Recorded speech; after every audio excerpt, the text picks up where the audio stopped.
ದೇವೇಗೌಡರು ಕಟ್ಟಿದ ಜೆಡಿಎಸ್ ಪಕ್ಷವನ್ನ ಎಚ್ಡಿಕೆ ಡೆಮಾಲಿಷ್ ಮಾಡ್ತಿದ್ದಾರೆ ಅಂತ ಜಿಟಿ ದೇವೇಗೌಡ ವಾಗ್ದಾಳಿ. ಕುಮಾರಸ್ವಾಮಿ ದೂರ ಮಾಡ್ತಾರೆಂದು ಕಿಡಿ. ಚಾಮುಂಡಿ ಬೆಟ್ಟಕ್ಕೆ ಬಂದು ಜಿಟಿಡಿ ಪ್ರಮಾಣ ಮಾಡಲಿ ಅಂತ ಸಾರಾ ಮಹೇಶ್ ಸವಾಲು. ಇದೆಲ್ಲವನ್ನ ನೋಡೋಣ ಜಿಟಿಡಿ ಜಿದ್ದು ನ್ಯೂಸ್ ಎಕ್ಸ್‌ಪ್ರೆಸ್‌ನಲ್ಲಿ.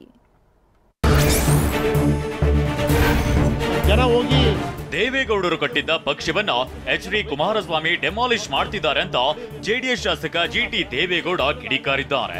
ಮೈಸೂರಿನಲ್ಲಿ ಟಿವಿ9 ಜೊತೆ ಮಾತನಾಡಿರುವ ಅವರು ಎಚ್ಡಿ ಕುಮಾರಸ್ವಾಮಿ ಈಗ ಬಿಜೆಪಿ ತಬ್ಬಿಕೊಂಡಿದ್ದಾರೆ.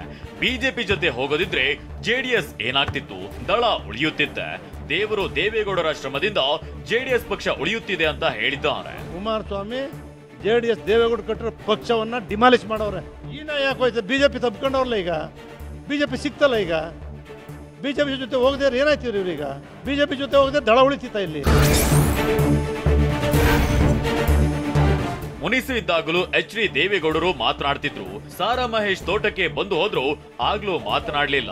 ಆದ್ರೀಗ ಸಾರಾ ಮಹೇಶ್ಗೂ ನಾನು ಬೇಕಾಗಿಲ್ಲ ಅನಿಸುತ್ತೆ ಅಂತ ಶಾಸಕ ಜಿಟಿ ದೇವೇಗೌಡ ಹೇಳಿದ್ದಾರೆ. ಕುಮಾರಸ್ವಾಮಿ ಜೊತೆ ಇದ್ದವರೇ ಸಾರಾ ಮಹೇಶ್ಗೆ ಬೇಕಾಗಿತ್ತು. ನಾನು ಈಗ ಹೇಗಿದ್ದೇನೆ ಅದೇ ರೀತಿ ಇರ್ತೇನೆ ಅಂತ ಹೇಳಿದ್ದಾರೆ. ಮುನ್ಸ್ ಕಟ್ಕೊಂಡಿದ್ದಾಗ್ಲೂ ಸಾರಾ ಮಹೇಶಿನ ತೋಟಕ್ಕೆ ಹೋಗ್ತಾರೆ. ಅವರು ಮದುವೆಗೆ ಹೋಗ್ತಾರೆ. ನನಗೊಂದು ಫೋನ್ ಇರಲ್ಲ, ನಾನು ಮೈಸೂರಲ್ಲೇ ಇದ್ದೀನಿ. ಅವ್ರಿಗೂ ಬೇಕಾಗಿಲ್ಲ, ಬೇಡ ಅಂತ ಬಿಟ್ಟರು. ಚನ್ನಪಟ್ಟಣ ಉಪಚುನಾವಣೆಯಲ್ಲಿ ನಿಖಿಲ್ಗೆ ಸೋಲು ಯಾಕಾಗಿದೆ ಅನ್ನೋದು ಗೊತ್ತಿಲ್ಲ, ಎಲ್ಲ ಎಚ್ಡಿಕೆಗೆ ಗೊತ್ತಿದೆ ಅಂತ ಜಿಟಿ ದೇವೇಗೌಡ ಹೇಳಿದ್ದಾರೆ. ಮೈಸೂರಿನಲ್ಲಿ ಮಾತನಾಡಿದ ಅವರು, ಚನ್ನಪಟ್ಟಣ ಪ್ರಚಾರಕ್ಕೆ ನನ್ನನ್ನ ಕರೆಯಲಿಲ್ಲ, ನಾನು ಹೋಗಿಲ್ಲ. ಮಗ ಹರೀಶ್ ಗೌಡ ಬಂದಿದ್ದಾನೆ, ನಾನು ಬೇಡ ಅಂತ ಇರಬಹುದು ಅಂತ ಹೇಳಿದ್ರು. ಚುನಾವಣಾ ಪ್ರಚಾರಕ್ಕೆ ಏಕೆ ಕರೆದಿಲ್ಲ ಅಂತ ಕುಮಾರಸ್ವಾಮಿ ಅವರನ್ನೇ ಕೇಳಬೇಕು. ನೊಂದಿದ್ರು ಮಾತನಾಡಿದ್ದೇನೆ ಅಂತ ಹೇಳಿದ್ರು. ನನಗನ್ಸೋದೇನು ಅಂತ ಹೇಳಿದ್ರೆ, ನಮ್ಮ ಮಗ ಹರೀಶ್ ಗೌಡಂಗೆ ನೇತೃತ್ವ ಕೊಟ್ಟಿದ್ರು. ಹರೀಶ್ ಗೌಡನೇ ಬಂದಿದ್ದಲ್ಲ ಇಂಥ ಒಂದೇ ಬೇಡ ಅಂತ ಬಿಟ್ಟಿದ್ದಾರೆ ಅಷ್ಟೇ.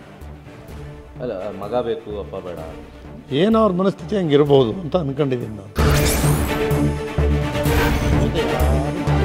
ಜಿಟಿ ದೇವೇಗೌಡರು ನಾವು ಯಾವ ಗೌರವ ಕೊಡಬೇಕು ಅದನ್ನ ನಾವು ಕೊಟ್ಟಿದ್ದೇವೆ ಅಂತ ಜೆಡಿಎಸ್ ಯುವ ಘಟಕದ ಅಧ್ಯಕ್ಷ ನಿಖಿಲ್ ಕುಮಾರಸ್ವಾಮಿ ಹೇಳಿದ್ದಾರೆ.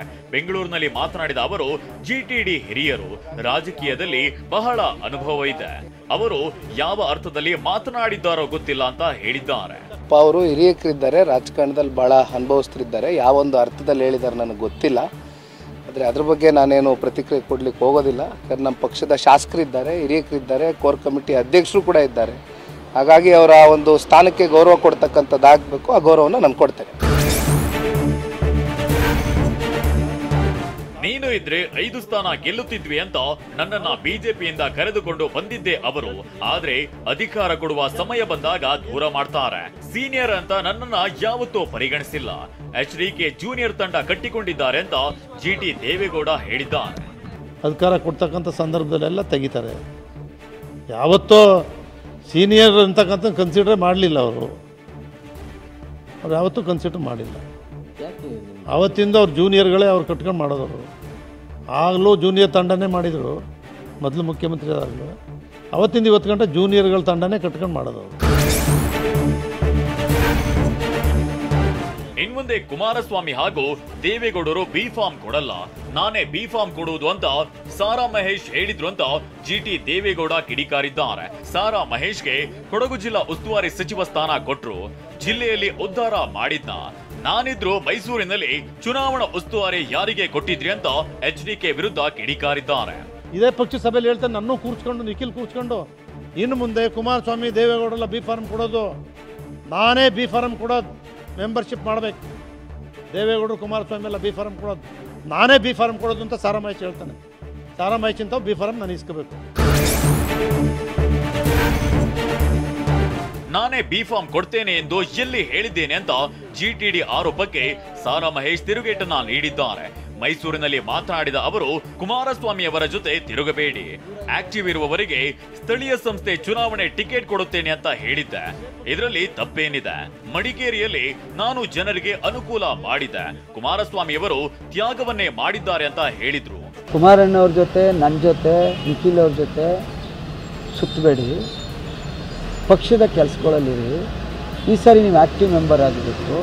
ನಗರ ಪಾಲಿಕೆಗೆ, ಜಿಲ್ಲಾ ಪಂಚಾಯತಿಗೆ ನಿಮ್ಮನ್ನು ಅಭ್ಯರ್ಥಿ ಮಾಡಬೇಕು ಅಂದರೆ ಆ್ಯಕ್ಟಿವ್ ಮೆಂಬರ್ ಆಗಿರಬೇಕು. ಹಾಗಿದ್ರೆ ಮಾತ್ರ ನಿಮಗೆ ಬಿ ಫಾರಮ್ ಕೊಡಿಸುವಂಥ ವ್ಯವಸ್ಥೆ ಮಾಡ್ತೀವಿ ಅಂತ ಕೇಳಿದ್ವಿ. ತಪ್ಪಾದು.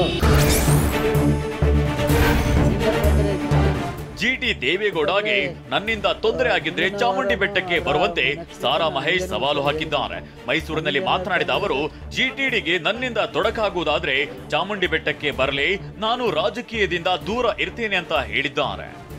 ಮುಂದಿನ ವಾರನೂ ಅದರ ನೆಕ್ಸ್ಟ್ ವೀಕನ್ನು ಹಿಂದೆನೂ ಒಂದು ಸಾರಿ ಹೇಳಿದ್ದೀನಿ, ನಮ್ಮಿಂದ ಏನಾದ್ರು ತೊಂದರೆ ಇದೆ ಚಾಮುಂಡೇಶ್ವರಿ ಇದಕ್ಕೆ ಬಂದ್ಬಿಡ್ಲಿ, ನಾವು ಸಾರ್ವಜನಿಕ ಜೀವನದಿಂದ ಆಚೆ ಇರ್ತೀವಿ. ಅವರ ಮಾರ್ಗ.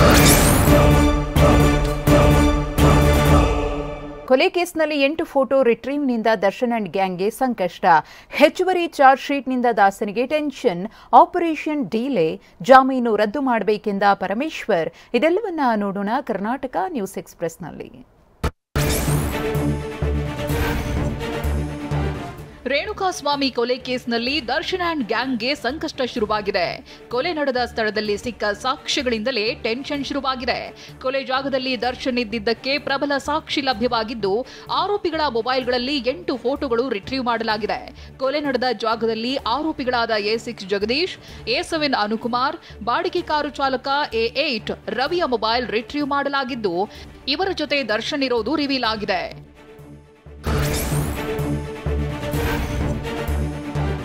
ಡಿ ಗ್ಯಾಂಗ್ ವಿರುದ್ಧ ಅಡಿಷನಲ್ ಚಾರ್ಜ್ ಶೀಟ್ ಅನ್ನ ನಿನ್ನೆ ಸಿಸಿಎಚ್ 57ನೇ ಹೆಚ್ಚುವರಿ ಕೋರ್ಟ್ಗೆ ಚಾರ್ಜ್ ಶೀಟ್ ಸಲ್ಲಿಕೆ ಮಾಡಲಾಗಿದೆ.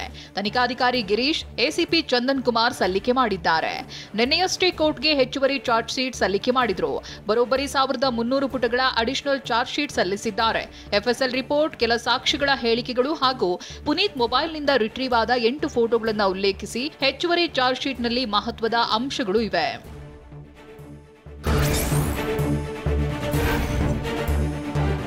ದರ್ಶನ್ ಮತ್ತು ಗ್ಯಾಂಗ್ ವಿರುದ್ಧ ಮತ್ತಷ್ಟು ಸಾಕ್ಷ್ಯ ಸಂಗ್ರಹವಾಗಿದೆ. ಆರೋಪಿಗಳ ಮೊಬೈಲ್ಗಳ FSL report ಲಭ್ಯವಾಗಿದ್ದು, A1 Pavithra Gowda, A2 Darshan ಮತ್ತು ಕೆಲ ಸಾಕ್ಷ್ಯಗಳು ಸಿಎಫ್ಎಸ್ಎಲ್ ರಿಪೋರ್ಟ್ನಲ್ಲಿವೆ.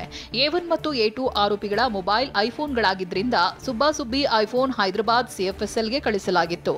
ಪ್ರಕರಣದಲ್ಲಿ ಪಿಎಸ್ಐ ವಿನಯ್ ಹೇಳಿಕೆ ಪಡೆದಿದ್ದ ಪೊಲೀಸರು ಕೊಲೆ ದಿನ ಆರೋಪಿಗಳು ಪಿಎಸ್ಐ ವಿನಯ್ಗೆ ಕರೆ ಮಾಡಿದ್ದು ರಿವೀಲ್ ಆಗಿದೆ.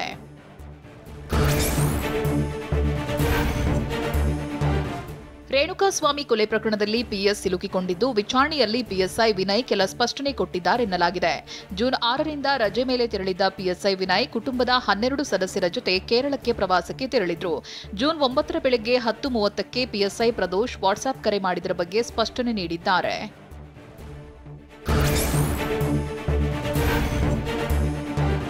ರೇಣುಕಾಸ್ವಾಮಿ ಕೊಲೆಯಾದ ಜಾಗದಲ್ಲಿ ದರ್ಶನ್ ಇರುವ ಫೋಟೋ ಸಿಕ್ಕಿದೆ. ಆರೋಪಿಗಳ ಜೊತೆ ದರ್ಶನ್ ಇರೋದು ಗೊತ್ತಾಗಿದೆ. ಈ ಫೋಟೋಗಳನ್ನ ನ್ಯಾಯಾಲಯಕ್ಕೆ ಸಲ್ಲಿಸಿ ಜಾಮೀನು ರದ್ದು ಮಾಡಿಸಬೇಕು ಅಂತ ಗೃಹ ಸಚಿವ ಡಾಕ್ಟರ್ ಜಿ ಪರಮೇಶ್ವರ್ ಹೇಳಿದ್ದಾರೆ. ಬೆಂಗಳೂರಿನಲ್ಲಿ ಮಾತನಾಡಿದ ಅವರು, ಮುಂದೆ ಏನ್ ಕ್ರಮ ಆಗಬೇಕು ಅನ್ನೋದ್ರ ಬಗ್ಗೆ ತನಿಖೆ ಆಗ್ತಿದೆ ಅಂದ್ರು.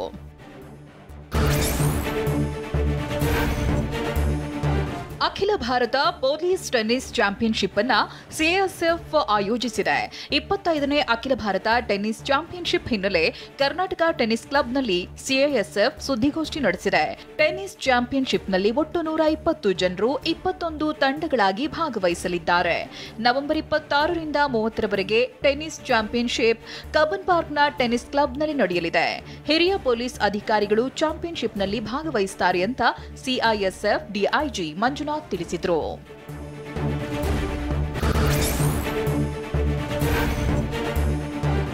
2028ಕ್ಕೆ ಕರ್ನಾಟಕದಲ್ಲಿ ಬಿಜೆಪಿ ಸರ್ಕಾರ ಅಧಿಕಾರಕ್ಕೆ ಬರುತ್ತೆ ಅಂತ ಸಂಸದ ಯದುವೀರ್ ಕೃಷ್ಣದತ್ತ ಚಾಮರಾಜ ಒಡೆಯರ್ ಭವಿಷ್ಯ ನುಡಿದಿದ್ದಾರೆ. ಮಂಡ್ಯ ಜಿಲ್ಲೆಯ ಶ್ರೀರಂಗಪಟ್ಟಣ ತಾಲೂಕಿನ ತಗ್ಗಳ್ಳಿಯಲ್ಲಿ ನಡೆದ ಬಿಜೆಪಿ ಸೇರ್ಪಡೆ ಕಾರ್ಯಕ್ರಮದಲ್ಲಿ ಮಾತನಾಡಿದರು. 3 ಕ್ಷೇತ್ರಗಳಿಗೆ ನಡೆದ ಉಪಚುನಾವಣೆ ಫಲಿತಾಂಶ ನಮ್ಮ ಪರ ಬಂದಿಲ್ಲ. ಪ್ರಜಾಪ್ರಭುತ್ವದಲ್ಲಿ ಸೋಲ್ ಆಗುತ್ತೆ, ಅದನ್ನ ಸ್ವೀಕರಿಸಬೇಕಾಗುತ್ತೆ. ಆಡಳಿತ ಪಕ್ಷದ ಪರ ಉಪಚುನಾವಣೆಯ ಫಲಿತಾಂಶ ಬರುವುದು ಸಹಜ ಅಂದರು.